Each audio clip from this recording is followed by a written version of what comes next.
Hey guys, we're here at 110 Hobbies to show these.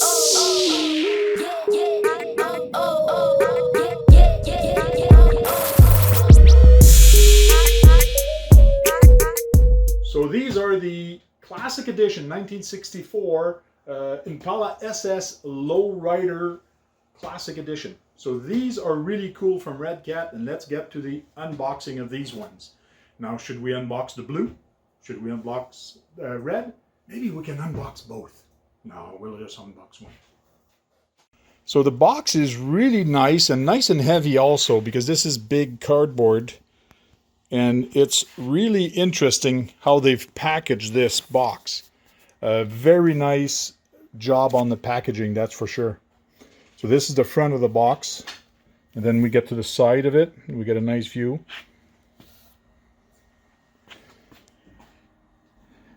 Then on the other side. And here's at the back of the box. Very nice details about what's in the box and why it was done and the way it was done. It's really interesting. Box is heavy. They say it's 4.4 kilograms. Darn, I require 4 AA batteries. And it does come with a custom-made radio, especially for this car.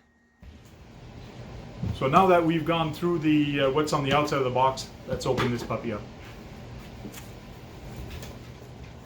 What's really neat with this is you just have to push on one side and everything just comes out. And just like that, this one's off. Man, I really like the box art. This is nice and fancy. And once you're done with it, you can actually open up the box. It does have art on it. It actually permits you to put it around this box for you to use this as a stand. So that's something I'm really going to look into.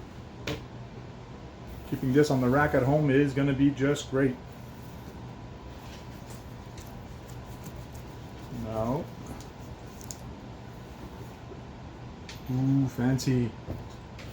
So once you open it, you do get a small little bag. You get the stickers. Sometime in life you gotta say, what the heck? Let's open this up. Hopefully the store won't get too mad. Just don't tell them. Oh, this manual is nice and thick. You got French, English, radio information, and a couple of other languages, which is nice. But there is a pretty detailed information on there. And how to set up your radio and set up your different settings. Cool. You do get a little bag here full of stickers. I guess these are for the interior. And you get little tiny antennas for the back. So those you have to install it yourself, and the radio system inside. So you do get the old speedometer inside the car, or you can modernize it and have the LED displays. So that's kind of interesting. And you get the nice little stickers for it also. So these are some of the stickers that you get with the red one.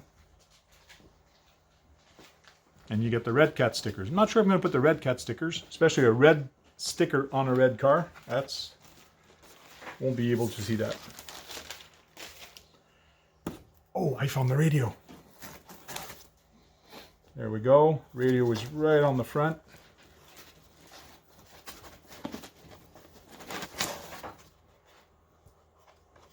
Very interesting radio. Weight of it is not bad. It's going to be a little bit heavier with the batteries in it. What's nice with this is custom made for the car. So all the settings on it, it says drop front, drop the rear. You have the rear to control up and down. So everything is written there for this car. So it's not like a Spectrum radio that you have to figure out what the buttons are for. This is all identified, which actually makes a lot of sense. And is very good for those first-time driver on it. And I like the fact that the radio is actually locked, that the steering is from right to left and not that you can go up and down just like the Spectrum radio or another kind of radio, a stick radio. And this one is for the speed to go up and down. So both of them are at auto center, which is nice. And I see the car. I see the red there. Look at that. Look at that. Doesn't that look nice? Looks like a nice paint job. I've seen some people unbox this, and as soon as they unbox this, the box or actually the front bumper are cracked or there's been some damage to it. But every time Redcat has stepped up and actually sent replacement parts. So hopefully nothing's wrong with there. So here's a nice foam piece.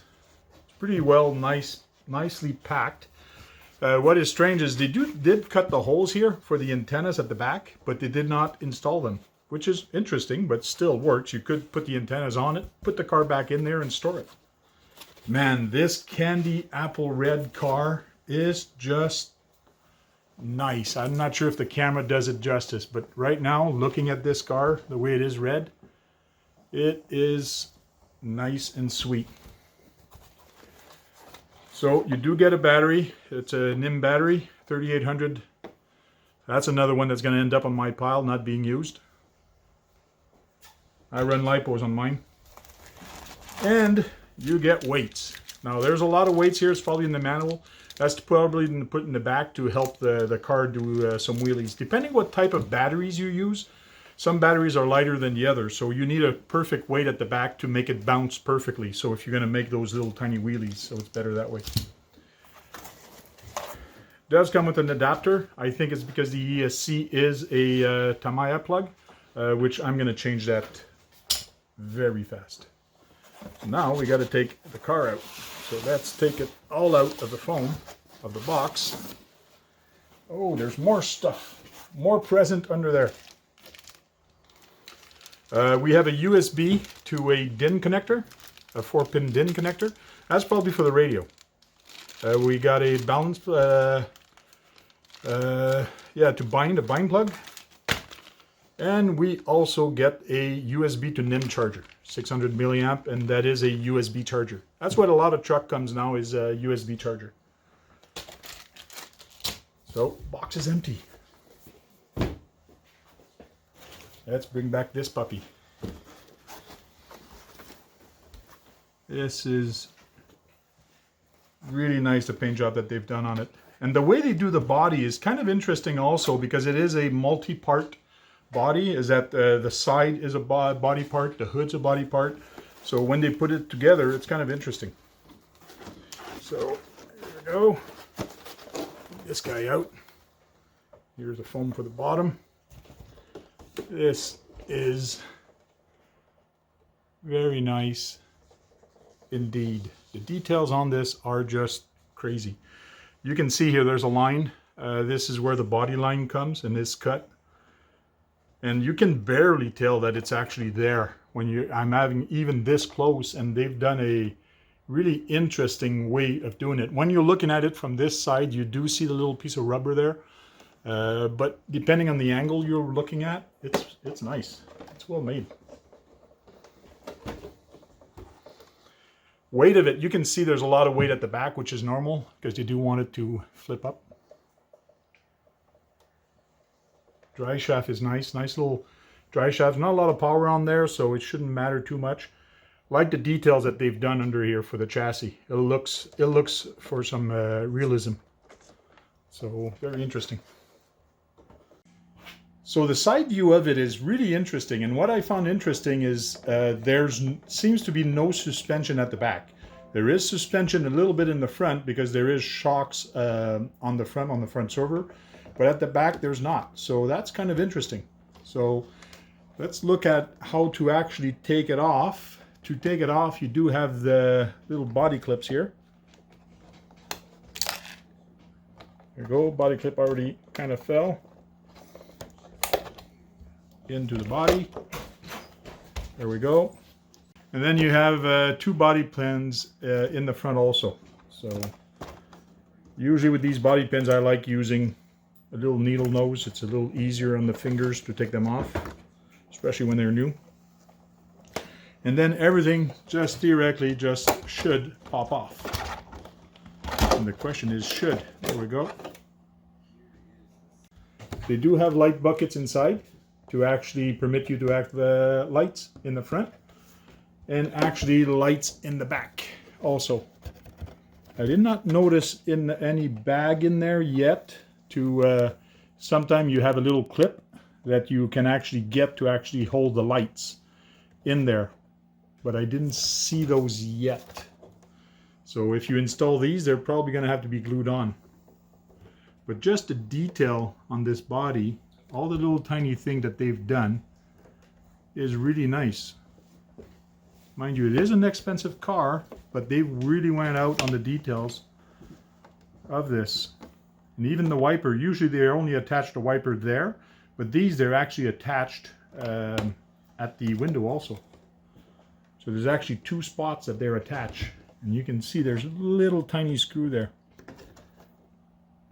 Actually, it's not a screw, it's the plastic. They melted the plastic here to make sure it actually stays there. And all the mirrors and the door handles are actually not screwed on, they're melted on. So they've actually inserted the plastic and then melted the handle there to actually make sure it doesn't move anywhere. So if ever it falls off, it's going to be a pain to actually put back on, but people are going to have to be careful on these. But just the detail on the grill is nice. And the details on the back also. Very nice detailed. Low and slow. And here we have the chassis. So the chassis comes with a plate on top, which kind of looks weird when you open it without the body. But it is the interior of the car. So there's no stickers, no nothing on it now, but you can actually put all the stickers. All the stickers come and you have to stick them on.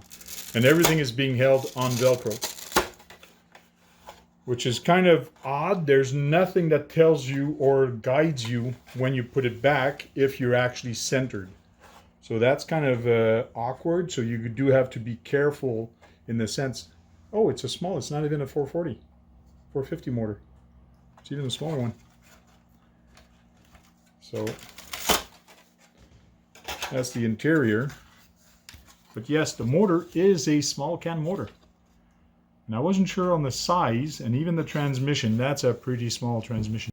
So here you do get a Re4C, 300 Re4C servo to, that's the one that's got the high speed for the front that brings everything up for the front. So that's kind of interesting the way this is actually going to work.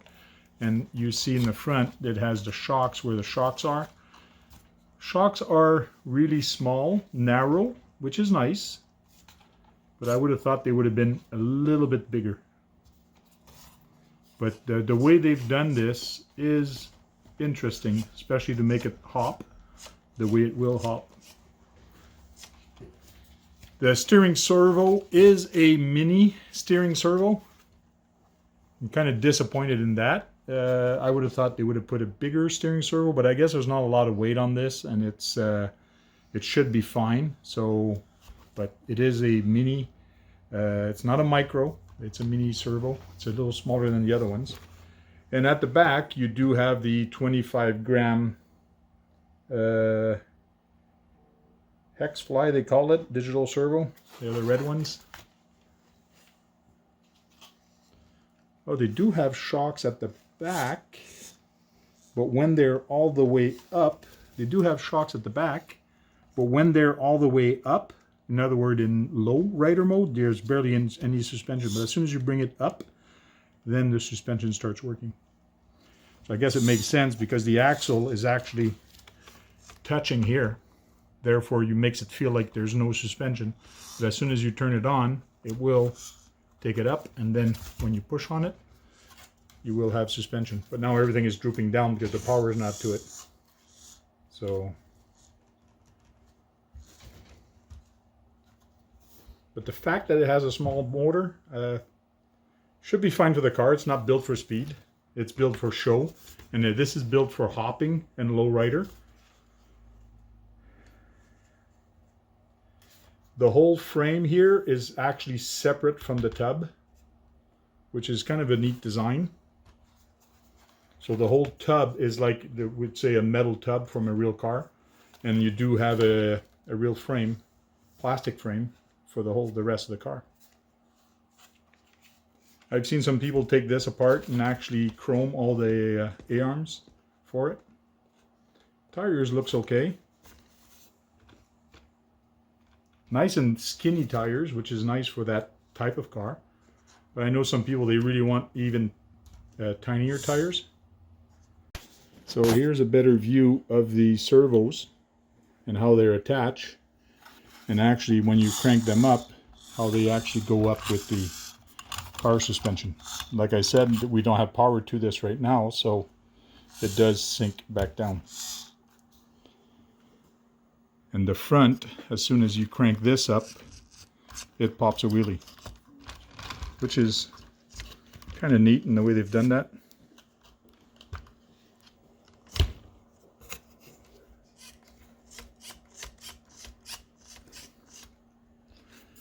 But just the fact that Redcat is coming out with a purchase, ready-to-run car that actually does this, it's really neat. Like in the summer, there's all kind of car shows that happen in front of the burger place in Rockland.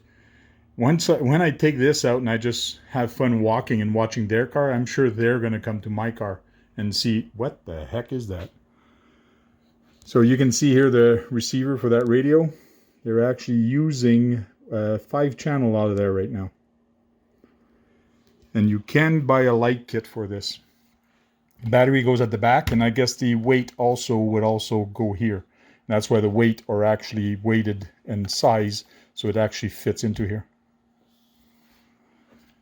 It's just a regular 2S battery. Okay, they give you this. Not sure what the Tamiya adapter's for. This is a 2 antenna system for the radio. They did a not bad job cleaning up the wires and how they actually run. It's an okay job. But they've got some thought into this, which is nice. But just the fact that this transmission is so small, it matches the motor, and you don't need that big of a motor to do what it does. It's very interesting.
little ahead of this, but...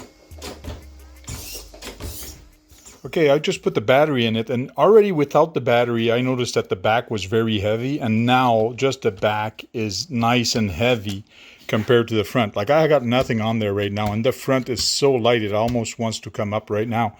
So basically, I put the scale there. Let's bring the front end, and let's just drop the front end right pretty much in the center of it, and see what it comes up to. So we have 5.8 ounces for the front. Now we'll flip the car around and we'll put the rear end on it and see what it comes up to. And there we go, just the rear end sitting on it is 5 pound, 1.8 ounces. That's how much difference there is of weight on this car. And that's why it wheelies kind of easy, and it's a hopper, and it's made to come up easy. So it's interesting how they've done that. So this is how the body mount is actually at the back, which is actually pretty interesting how they've done it. So, and here's the front one. Yeah.